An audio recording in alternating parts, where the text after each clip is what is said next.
اعوذ باللہ من الشیطان الرجیم بسم اللہ الرحمن الرحیم السلام علیکم ورحمۃ اللہ وبرکاتہ۔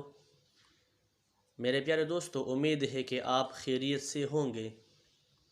میری دلی دعا ہے اللہ تبارک و تعالی ہم سب کو دین دنیا کی بلائی عطا فرمائے اور ہم سب کو دین اسلام پر استقامت عطا فرمائے، اور اس پرفتن دور میں اللہ تبارک و تعالی ہم سب کا خاتمہ بالایمان فرمائے۔ میرے پیارے دوستو، آج ہم جو عمل آپ کے سامنے بیان کرنے جا رہے ہیں یہ بہت ہی مفید عمل ہے۔ اگر آپ اخلاص کے ساتھ اور یقین کے ساتھ اس عمل کو کریں انشاءاللہ بہت زیادہ فائدہ ہوگا۔ جیسا کہ ہم نے پچھلے ویڈیو میں یہ بات بیان کی تھی کہ اوراد اور وظائف میں محنت اور مشقت پر نہیں بلکہ اس کے نتیجہ پر اور اس کے ثمرہ پر نظر رکھنی چاہیے۔ اسی طرح یہ عمل بھی ایک ہفتے کا عمل ہے لیکن بہت آسان عمل ہے۔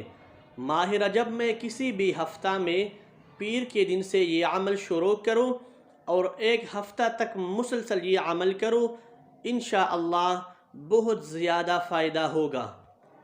روزانہ صبح باجماعت نماز پڑھ کر اسی جگہ بیٹھ کر اللہ تبارک و تعالی کا اسم اقدس اللہ الصمد 999 مرتبہ اور آخر میں ایک مرتبہ یہ دعا انت اللہ لا الہ الا انت الاحد الصمد الذي لم يلد ولم يولد ولم يكن له كفوا احد، یہ پڑھے۔ اس کے بہت زیادہ فوائد اور کمالات ہیں۔ ان میں سے چند یہ ہے کہ اس کو پڑھنے سے اللہ تبارک و تعالی تنگ دستی دور فرماتا ہے اور رزق میں وسعت اور فراخی فرماتا ہے۔ دوسرا یہ کہ اس عمل کے کرنے کے بعد، اس وظیفہ کو پڑھنے کے بعد اللہ تبارک و تعالی ہر قسم دعا جو شرعی ہو وہ قبول فرماتا ہے، کیونکہ اس کے آخر میں جو دعا ہے انت اللہ لا الہ الا انت الاحد الصمد الذي لم يلد ولم يولد ولم يكن له كفوا احد، حدیث مبارکہ کی روح سے نبی اکرم صلی اللہ علیہ وسلم نے فرمایا اس میں اسم اعظم موجود ہے، تو اس کے بعد دعا بھی قبول ہوتی ہے۔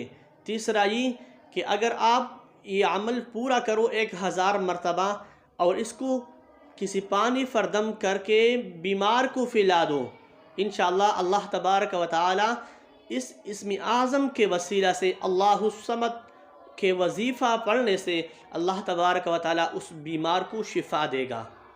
اور جب یہ عمل 7 دن یعنی ایک ہفتہ پورا ہو جائے، خلوص دل سے یقین کے ساتھ اللہ تبارک و تعالی سے رزق کی فراخی کے لیے دعا کرو، انشاءاللہ مجھے یقین ہے اللہ تبارک و تعالی رزق میں فراخی فرما دے گا۔